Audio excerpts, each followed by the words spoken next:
Winter 1945. Somewhere in the American Midwest. Snow drifts quietly across a barbed wire fence. Behind it, a cluster of wooden barracks huddle beneath a pale morning sky. Inside the camp, women in worn German uniforms step into the cold, their breath hanging in the air like smoke. The war has ended, yet for them, time stands still. A slow, waiting silence. A guard shouts something at the gate. A truck rolls in, its tires crunching over frost. The women glance up, wary, expecting orders, inspections. But instead, they see boxes. Dozens of them. Brown paper, red ribbons, some marked with neat handwriting. Merry Christmas, from Ohio. Confusion ripples through the line. One woman reaches out, hesitant. Inside the parcel, soap, a scarf, a small tin of cocoa, and a folded note signed by an American housewife she will never meet. For a moment, the camp feels unreal. The same hands that sent bombs across the ocean have now sent gifts across the wire. And in that fragile stillness, beneath the echo of war's end, something unfamiliar stirs. Compassion. The story of those gifts begins long before this morning. In a world divided by victory, loss, and the uneasy dawn of peace. The year was 1945. Europe lay in ruins. Germany had surrendered unconditionally in May, and the victorious Allies now faced the immense task of reshaping a shattered world. Across the Atlantic, the United States was transitioning from total war to uneasy peace. Millions of servicemen were coming home. Cities that had pulsed with production for the war effort were returning to quiet. Yet, scattered across the American heartland were reminders of the enemy. Over 400,000 German prisoners of war, held in more than 600 camps from California to Maine. Among them, a smaller, lesser-known group, German women. Some had been captured in Europe while serving as auxiliary nurses, radio operators, or administrative staff. Others were civilians interned under suspicion of Nazi affiliation, brought from occupied territories or intercepted at sea. Their arrival in the United States was unlike that of any enemy before. They were not soldiers in the traditional sense. They were young, frightened, often barely in their 20s, products of a nation raised under 12 years of propaganda. Many had never spoken to an American before. The U.S. War Department, under the Geneva Convention of 1929, was obligated to treat prisoners humanely, a rule America largely adhered to. Camps were built in rural areas, often near small towns or farmlands, where POWs could perform labor. They harvested crops, repaired roads, and worked in sawmills, replacing the American men still fighting overseas. In exchange, they received modest wages credited to their accounts, along with food, shelter, and medical care. To the American public, the existence of these camps was both unsettling and strangely invisible. Newspapers occasionally reported their presence. Nazi prisoners working in local fields. But for most civilians, the camps were distant curiosities behind barbed wire. Still, in many communities, contact was inevitable. Farmers met German workers. Guards shared cigarettes. Children stared through fences at young faces that, to their surprise, looked not so different from their own. The women prisoners, fewer in number, were often housed separately, smaller compounds under tight supervision. Their routines were defined by monotony: roll call, meals, assigned labor, evening silence. Yet, behind the discipline, there lingered fear and uncertainty. They didn't know if they would ever return home, or what home even meant anymore. Germany, as they knew it, no longer existed. Letters from Europe were rare, censored, and often weeks late. News of bombed cities, missing relatives, and the Allied occupation trickled in like distant thunder. Some women whispered of atrocities discovered in the camps of their homeland, but most refused to believe them. Others simply fell silent. Inside the camps, American officers maintained strict order. Fraternization with prisoners was forbidden, though small acts of civility crept through. An extra piece of bread, a shared photograph, a word of broken English. Many guards were young men themselves, scarcely older than the prisoners. They too were tired of war. By the winter of 1945, a strange coexistence had taken shape across the United States. Behind every stretch of barbed wire stood the remnants of a defeated nation. Beyond it, a victorious one struggling to reconcile triumph with compassion. Then came the change. Quiet at first, almost accidental. It began with curiosity. Some Americans wondered what life was like inside those fences. Church groups asked if the prisoners celebrated Christmas. Local newspapers ran brief stories about their conditions. And gradually, a question began to spread among ordinary citizens. What do we owe our enemies now that the fighting is over? That question, moral, human, and deeply American, would set the stage for one of the most unexpected gestures of reconciliation in modern history, life inside the American prisoner of war camps followed a rhythm that blurred one day into the next. At dawn, guards blew whistles and counted the roll. Prisoners filed into mess halls for oatmeal, coffee, or powdered eggs. By mid-morning, work details marched out through the gates, some to nearby farms, others to workshops or sawmills. For the German women POWs, daily existence was a quieter routine. They worked in laundries, hospitals, or administrative tasks. Their uniforms bore stenciled numbers. Their barracks were neat, with wooden bunks and small stoves for heat. Under the Geneva Convention, they were treated with decency, not luxury, but fairness. It was a strange contradiction. Many of them had been taught that Americans were brutal, uncivilized enemies. Yet here, they were served meals, given medical care, and occasionally allowed to attend religious services. Their guards, often American reservists or soldiers too young or too wounded for combat, seemed more curious than cruel. Still, suspicion lingered. Locals in nearby towns sometimes protested the camps. Letters to newspapers called for harsher treatment. "Why feed the Nazis while our boys starve overseas?" some wrote. The wounds of war were still fresh. The public had seen newsreels of Buchenwald and Dachau, images that burned hatred deep into the national memory. And yet, America was vast, and not all hearts hardened the same way. In small rural communities, encounters between POWs and civilians often softened into something human. Farmers working alongside German laborers found them polite and efficient. Shopkeepers saw their handmade crafts or wood carvings sold at local fairs. Children waved at them through fences. When winter arrived in late 1945, the camps grew cold and quiet. Snow settled over Kansas, Texas, and Wisconsin alike. For most Americans, the war was over. Christmas lights flickered again, rationing was easing, and loved ones were returning home. But for the German prisoners, especially the women, the season brought only homesickness. Some of them carved small figurines from scrap wood.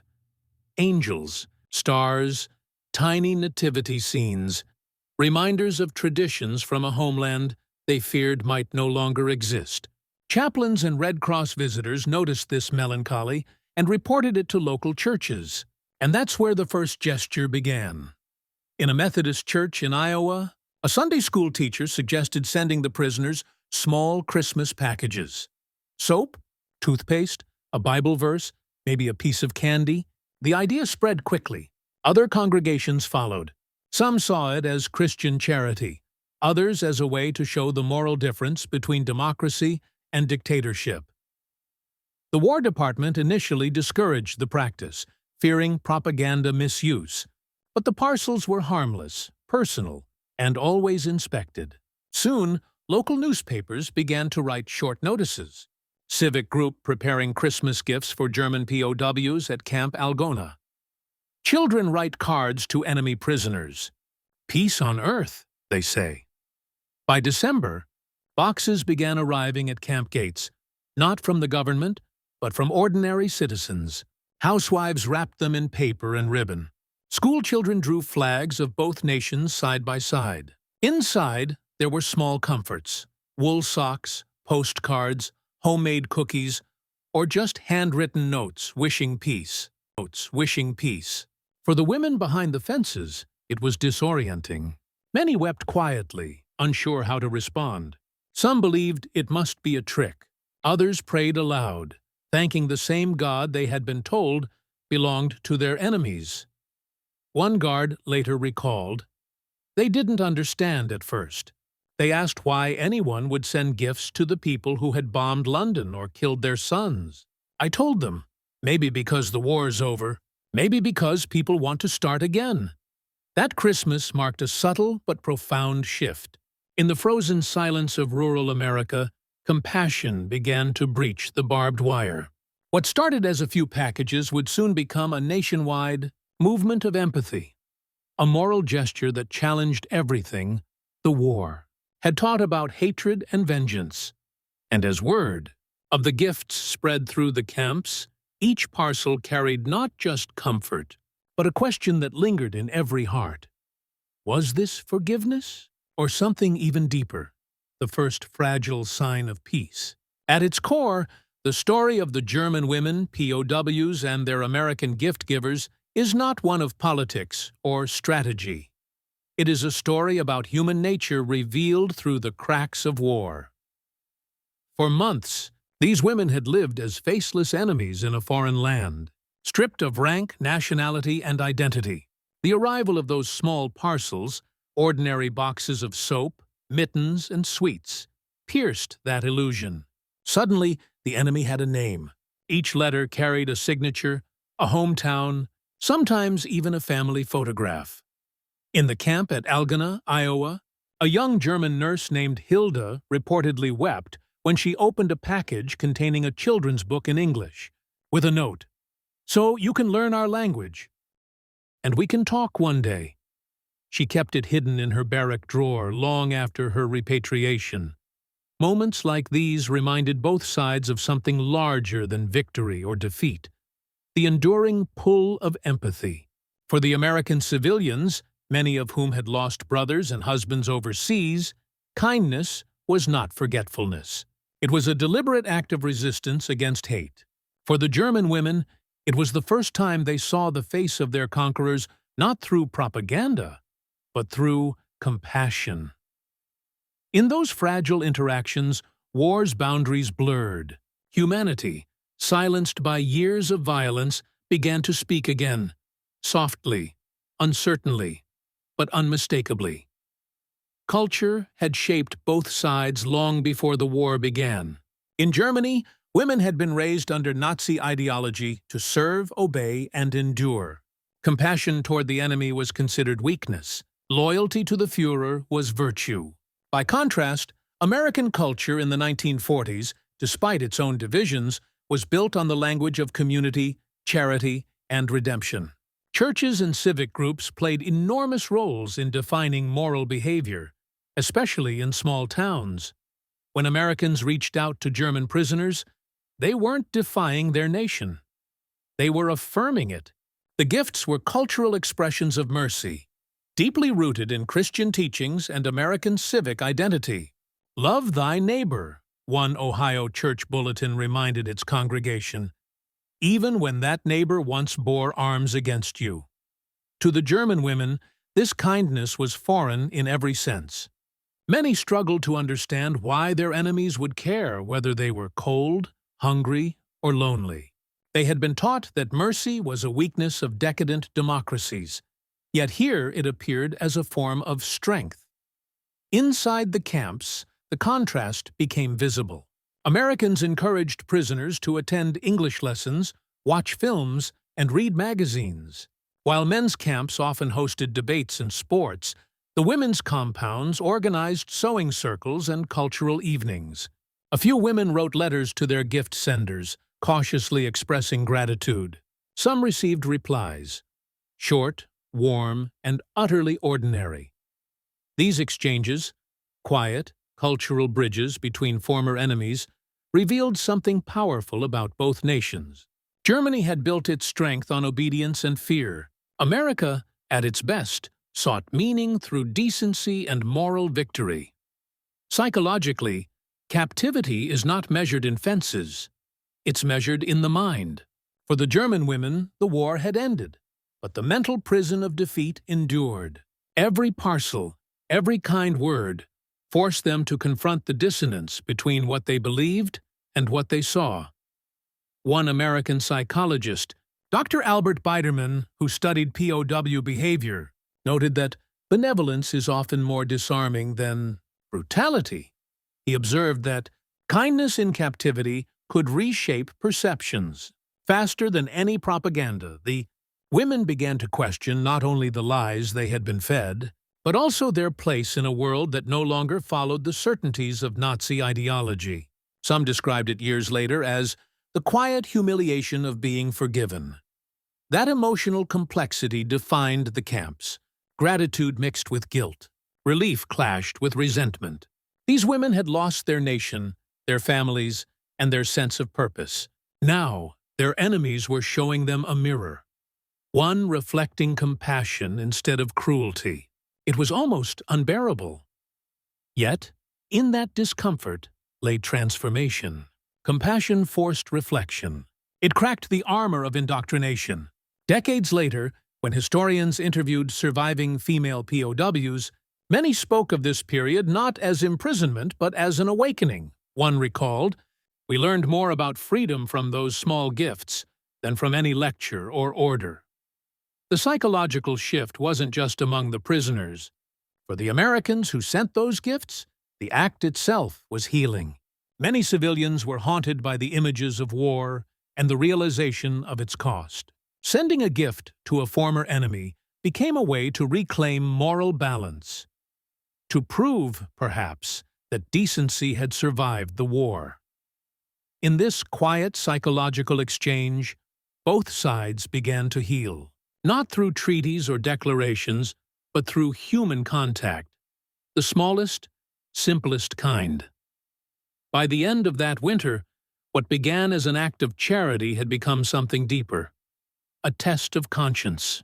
Behind every box of cocoa or knitted scarf lay a question that neither guard nor prisoner could fully answer. Was it possible to rebuild trust after such destruction? The answer would unfold through other perspectives, political, moral, and gendered, each revealing another layer of this extraordinary episode of post-war humanity. In the uneasy calm that followed the Second World War, politics shaped every gesture, even acts of kindness. The United States emerged from the conflict not only as a victor, but as a moral force claiming to represent freedom, democracy, and civilization itself. Yet this new image had to be proven, not through speeches, but through actions. When American civilians sent gifts to German POWs, it became a quiet demonstration of those values. It was unplanned, spontaneous, but politically, it carried weight. Newspapers across Europe soon picked up the story. In Switzerland and Sweden, neutral correspondents wrote of American compassion toward former enemies. The U.S. War Department, initially cautious, realized that such stories helped reinforce America's reputation as a humane power in contrast to the totalitarian brutality it had fought. In Washington, some officials even saw opportunity. The emerging ideological confrontation with the Soviet Union required moral leverage, and the image of ordinary Americans extending mercy to German prisoners provided it. A State Department memo from late 1946 noted that benevolent treatment of Axis captives is a useful testament to democratic principle. For the German prisoners themselves, the political meaning was secondary. They did not see themselves as instruments in a new global contest.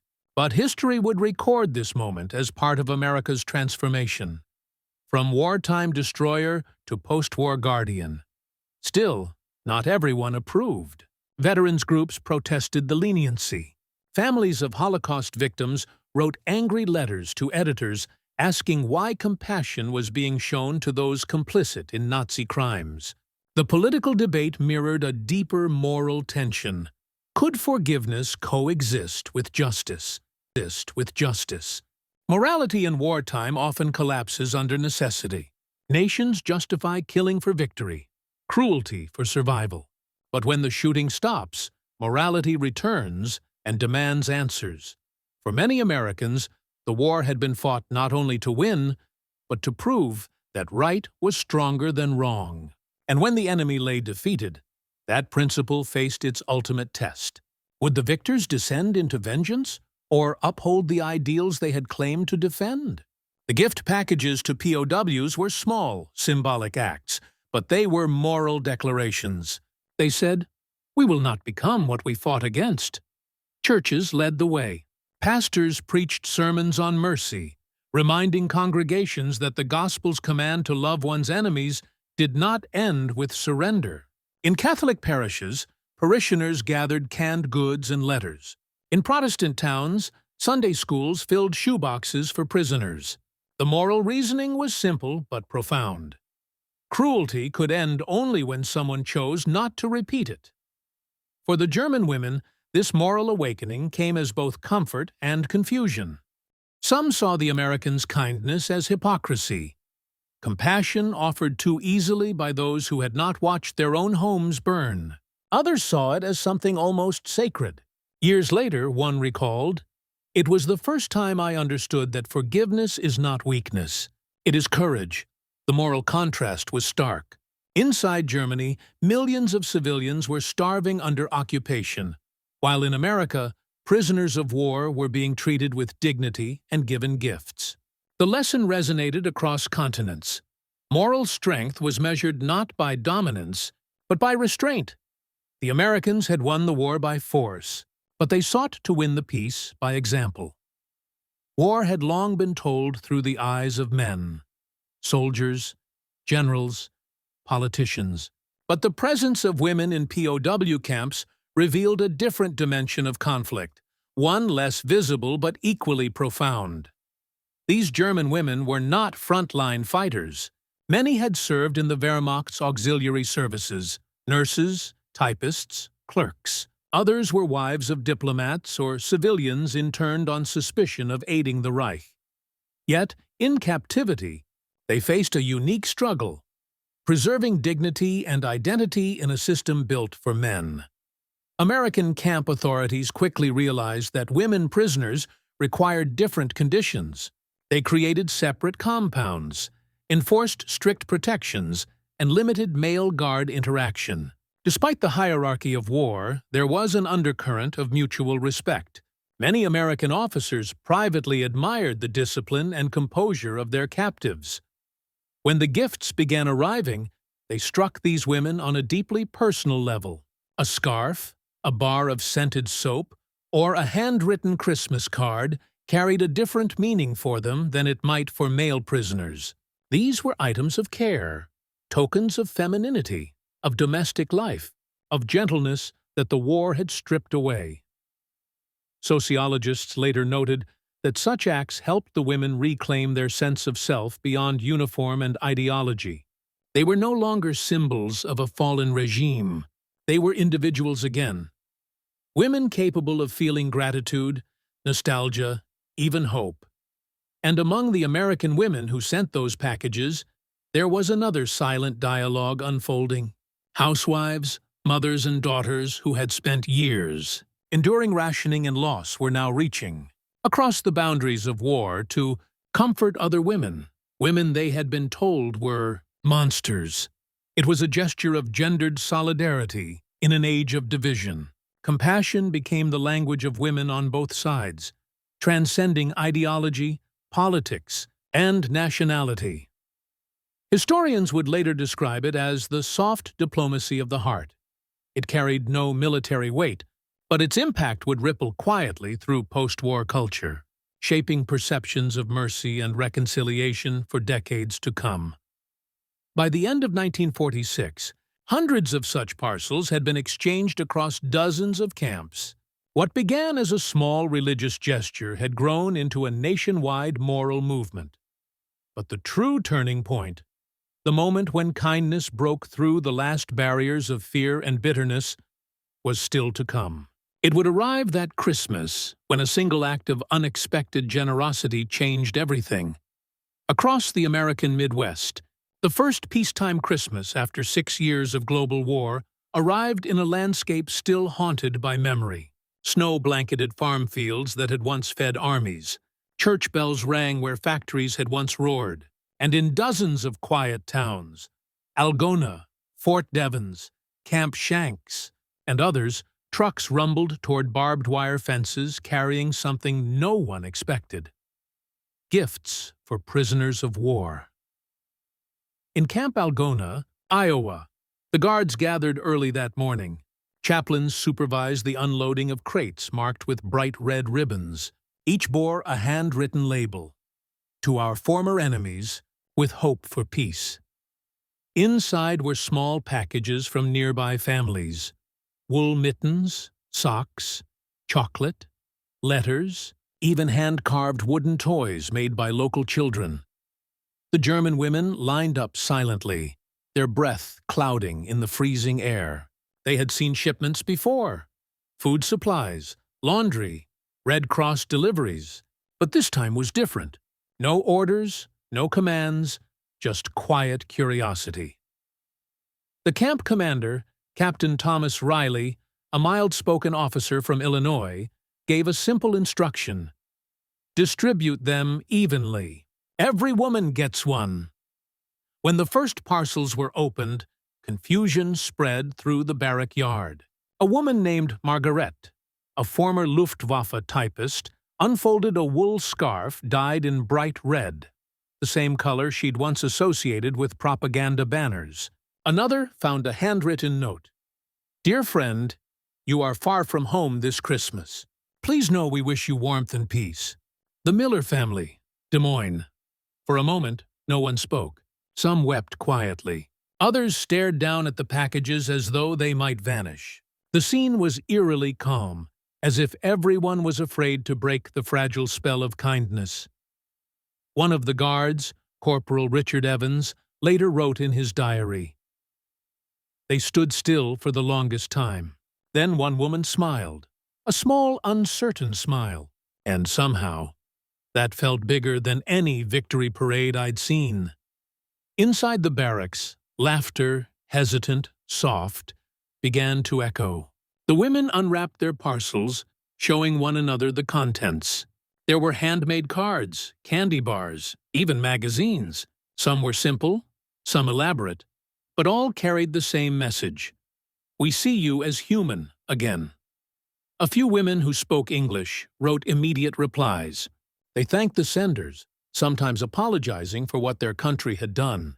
"Your kindness confuses me," one letter read, "but it makes me believe we might still be forgiven." The camp chaplain, Father James O'Leary, organized a small Christmas service that evening. He allowed both guards and prisoners to attend.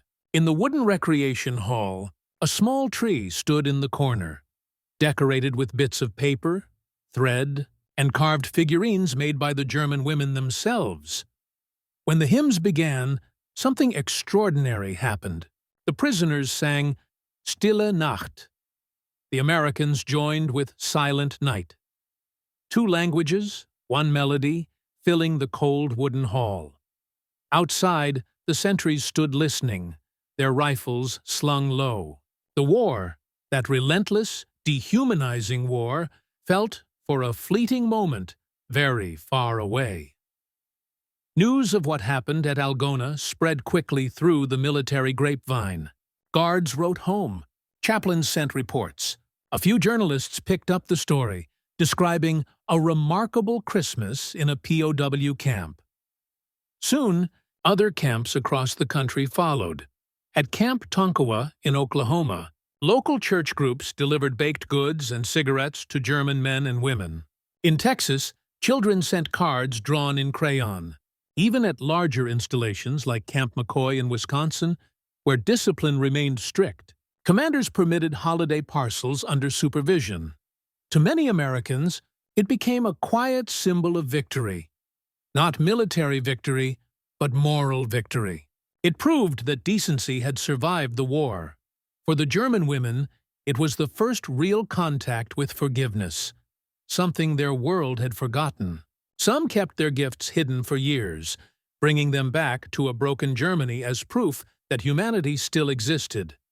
Historians later found dozens of these letters and tokens preserved in family archives. One woman wrote in 1947, "When I was handed that small box, I felt shame, gratitude, and disbelief all at once.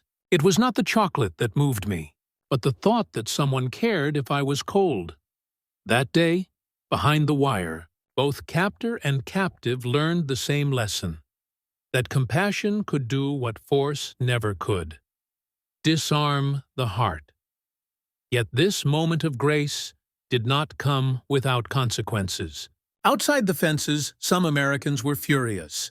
Newspapers received angry letters calling the gifts "betrayal of our dead." Others saw it as naive idealism. But inside the camps, the meaning was clear. Something irreversible had begun. A small, human rebellion against the hatred that war had left behind. And soon, that rebellion would spread beyond a single camp or Christmas, reshaping the entire relationship between prisoner and guard, victor and vanquished, and setting the stage for an unexpected transformation that would define the rest of their captivity. What began as a local gesture in one snowy Iowa camp rippled quietly across a continent still learning how to live without war. Within weeks, chaplains and Red Cross representatives reported similar scenes from dozens of prisoner compounds across the United States. Everywhere the pattern was the same: ordinary Americans, moved by the season, reaching across the barbed wire. By spring 1946, several camps hosted Friendship Days, small gatherings where townspeople met prisoners under supervision. Church choirs sang. Prisoners displayed crafts and art. At Camp Algona, a mural was painted depicting doves flying over barbed wire, a symbol of peace rising above confinement. The transformation was not only emotional, it became educational. American teachers visited the camps to hold language classes and lectures on democracy. The War Department realized that re-education through empathy was far more effective than through coercion. For the German women, many of whom had grown up in the shadow of Nazi indoctrination, this exposure was life-changing. They began to grasp a version of America not defined by Hollywood or propaganda, but by kindness in action. Some wrote later that these experiences shaped how they raised their children after the war, teaching them to question hate and value decency above obedience. One prisoner, Anna Keller, wrote decades later in a memoir published in Munich, "We thought the Americans would make us pay for everything. Instead, they taught us something the Reich never could, that freedom is built on respect, not fear." Outside the camps, attitudes toward the prisoners began to soften as well. Local communities realized that these Germans, especially the women, posed no threat. They were victims too, in a way, of a regime, of war, of loss. When some were finally repatriated in late 1946, local townspeople gathered quietly by the fences to wave goodbye. Not every American approved. The country was still mourning its dead, still uncovering the horrors of the Holocaust. For some, the idea of sending gifts to Germans felt like betrayal, but others saw it differently. They believed compassion was a way to protect the very soul of their nation from the corrosion of vengeance. A chaplain in Texas summarized it best in a report to his superior. "We cannot undo the war, but we can decide how it ends, with hate or with humanity." By the time the last German women boarded ships home, the movement that began with a few parcels had left its quiet mark. Thousands of small gestures, gifts, letters, prayers, had built invisible bridges between people who, months earlier, had only known one another through fear. In the cold of that first post-war winter, America had won something beyond victory. It had rediscovered its conscience. But the story didn't end at the dock. The women would return to a Germany in ruins, a homeland hungry, divided, and skeptical. And there, the memory of the American gifts would take on a new meaning entirely. The journey home began not with celebration, but with uncertainty. In the autumn of 1946, the War Department initiated the gradual repatriation of German prisoners of war. Trains rumbled out of the quiet American camps, carrying men and women who had spent months, sometimes years, behind barbed wire, yet had experienced a peculiar form of safety there. For many German women, stepping out of the camps was stepping back into chaos. The Allied bombings had reduced their cities to skeletal ruins. Food was scarce, transportation unreliable. Families were scattered or dead. The homeland they had longed to return to no longer existed as they remembered it. When the ships left American ports, New York, Boston, Norfolk, the women stood on deck, watching the coastline fade beneath the gray Atlantic horizon. In their hands, they carried small tokens, handkerchiefs embroidered by American housewives, photographs of local children, letters signed, "Your friend in Iowa," or, "With hope, in Saikan Puikuadit Halantri Yuritan Suochtspin." From Kansas. They were not official souvenirs, yet they were among the most valued possessions on board. Upon arrival in Bremerhaven, or Hamburg, reality struck hard. The ruins smelled of ash and damp stone. Streets were filled with widows, orphans, and soldiers missing limbs. Ration lines stretched for blocks. The returning women were no longer soldiers, nor heroes, but reminders of a lost war. Still, many held on to the memory of how they had been treated overseas. One former prisoner, Margarete Fischer, recalled in a 1951 interview with a German newspaper, "We came back expecting hatred.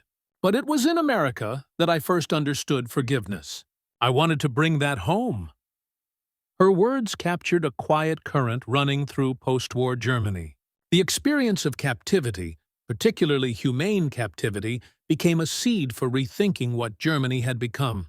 Some former POWs later joined humanitarian or church movements that promoted reconciliation with the West.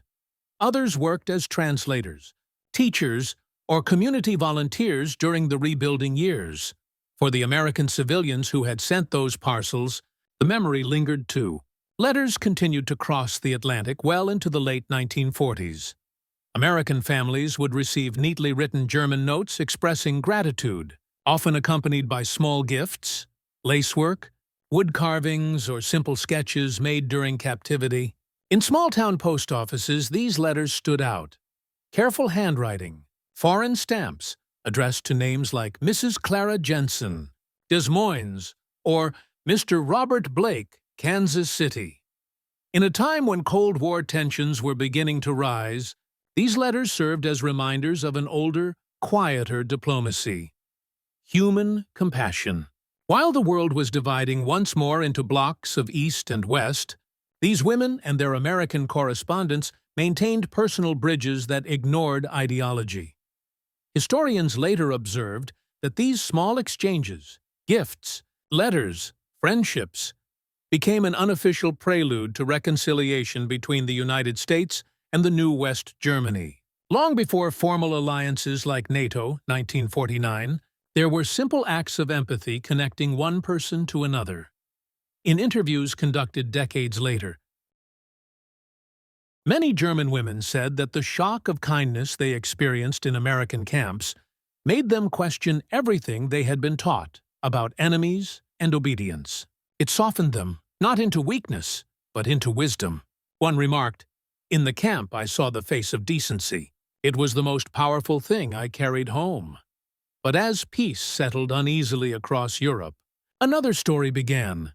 The story of how those experiences shaped the next generation, influencing how Germans rebuilt not only their homes, but their moral identity. By the 1950s, a decade after the last German prisoners left America, traces of their captivity still lingered, not in records or archives, but in memories and quiet correspondence that defied the noise of new wars and old wounds. For the American families who had sent those humble Christmas parcels, time moved on. The war receded into history. New conflicts, Korea, then Vietnam, filled the headlines. Yet, in small towns across the Midwest, old letters remained tucked inside drawers, carefully folded beside faded photographs and newspaper clippings.